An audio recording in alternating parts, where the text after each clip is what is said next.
وعصام، هاي هاي الشقلات راح تشمام، هاي هاي دلع يا عريس يا ابو الحسن نايلون، دلع يا عريس وعروستك نايلون. بارك الله فيكم يا شباب، عقبالكم لا استنى العربيات هناك. دقيقة حنخلص معاه موضوع ونكلمكم. أقول لك يا سعيد. نعم. عايز نقول لك عاد شوية كلمات تحفظهم وتخلي بالك منهن عاد. أنت تؤمر أمر. بخصوص السيشن. نعم. عايز سيشن قبل الغروب وبعد الغروب. نخليه قبل الغروب بس. بعد الغروب وقبل الغروب. حاضر عينيا. وفستان قبل الغروب وبعد الغروب. تبقي فستانين واللي نقول لك عليه تسمع لان ما فيش جواز. حاضر تمام. اللي انت تؤمر به هيتنفذ بالحرف الواحد. تمام. وعايزك تنقي فندق نظيف 5 نجوم مش لوكندة المنظرة دي هو الفندق الغالي. انا هنقول لك تنقي لك فندق نظيف. تمام. وبخصوص الناس اللي انت هتاخدهم معاك تعشيهم، شوف لهم فندق تمام وتعشيهم، ان انا ما عنديش استعداد نعشي حد. ما انت عارف البير وغطاء يا سعيد. ليه حرام عليك يا ابو نصر؟ فيش حرام علي، مش هتتجوز وتفتح لك بيت، يبقى لازم تسمع الكلام. يبقى عشان اتجوز افتح بيت انا على الحديد، حرام عليك. اسمعني وتخلي بالك من البيت. تعرف ليه؟ ان دي اخر العنقود سكر معقود يا سعيد. تمام يا حبيبي؟ حاضر. تمام. سمعت اللي قلت لك؟ اسمع والله. الف مبروك يا سعيد، ربنا يتمم لك على خير. يلا يا سعيد يا عبد اللطيف. يلا عشان العصير. خلي بالك العصير اللي انت جبته ده مضروب 5 جنيه. اطلع مش طبيعي ده. مضروب تحت الخلاط تحت بير السلم. انا اللي جبته لنفسي. الف مبروك يا سعيد، ربنا يتمم لك على خير. اهم حاجه السيشن. خلي بالك من البيت يا سعيد، اخيرا هتفتح لك بيت يا سعيد. خربت الجواز اللي اتجوز. يا سعيد ايه يا ابو نصر خلقتني؟ ايه فيه؟ عايز عربيه ملاك. ايه عربيه ملاكي؟ ده انا جايب عربيتين ملاك وعربيتين ميكروباص يا زياد. ده ابوك ما جابش ولا توك توك حتى. يا عم انا عايز عربيه ملاك لي انا واصحابي. يا زياد ما تشبطك في عربيه واركب في الكابينه. هنقول لك هتجيب لي عربيه ملاك ولا ننقد لك فيها كل صوره هتصورها. لا يا عم زياد على ضماني من فوق. هجيب لك عربيه ملاك هنا كل اصحابك. تمام. بس وش امك ما شافوش ولا مش هتشوف وش واصل، والبدله خلي بالك جبت من المكان اللي انت جبت منه من المحل. وانت عرفت كمان مكان البدله اللي رحت اجرت منه؟ هي عايز منه ده كمان عشان تحاسب على البدله. حاسب على البدله؟ حاضر يا عم زياد، حاضر لما نشوف اخرة الجوازه دي.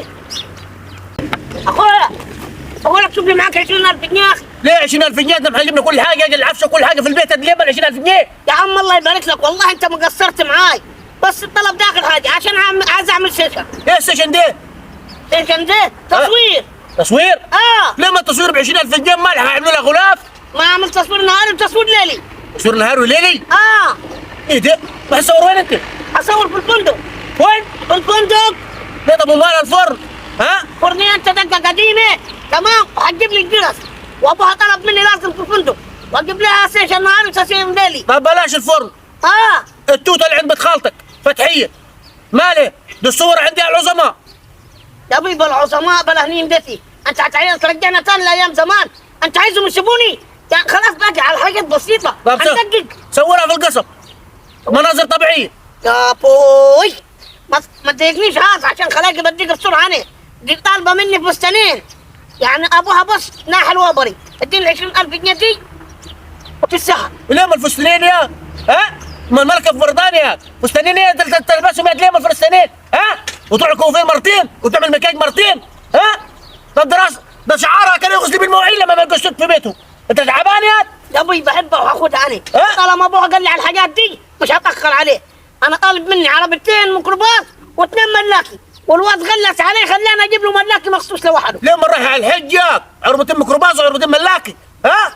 عشان تروح هي وناسي. وناسي؟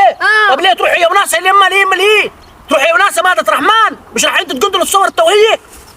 ده هي ابوها قال لي كده، وانا زي ما يقول لي ابوها همشي. ابوه هتديني 20,000 ولا لا؟ رح نديك 20 مركوب على راسك مش 20,000. يعني هتبوظ لي الجواز عليه. رجال لا تبوظ لك الجواز بقدرها لك يا مدلدل يا ابو عمق، كنت كل ما اقول لك حاجه ترمح عليها سيشن ايه وبوش ايه يا ده انا هنقول له يا غصب هتنليسه يا معفن، وانت تقول لي 20,000 جنيه تروح ترميها في حبايه صور هتتغير بنت الملك فاروق.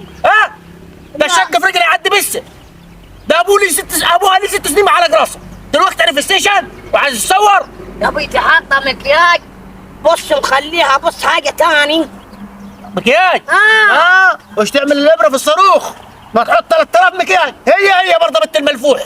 يعني هي لا حلوه في نظري انا. هتفاجئك بعد كده، بعد ما تشيل ام المكياج ده هتفاجئك. اللي هتفاجئني هتبقى زي مين يعني؟ زي ابوها، هتبقى زي مين يعني؟ زي ابوها؟ ايه؟ لا لو زي ابوها عشان ابوها فقر مش عايزه، بس اديني 20,000 جنيه جوازها تتسهل خلاص.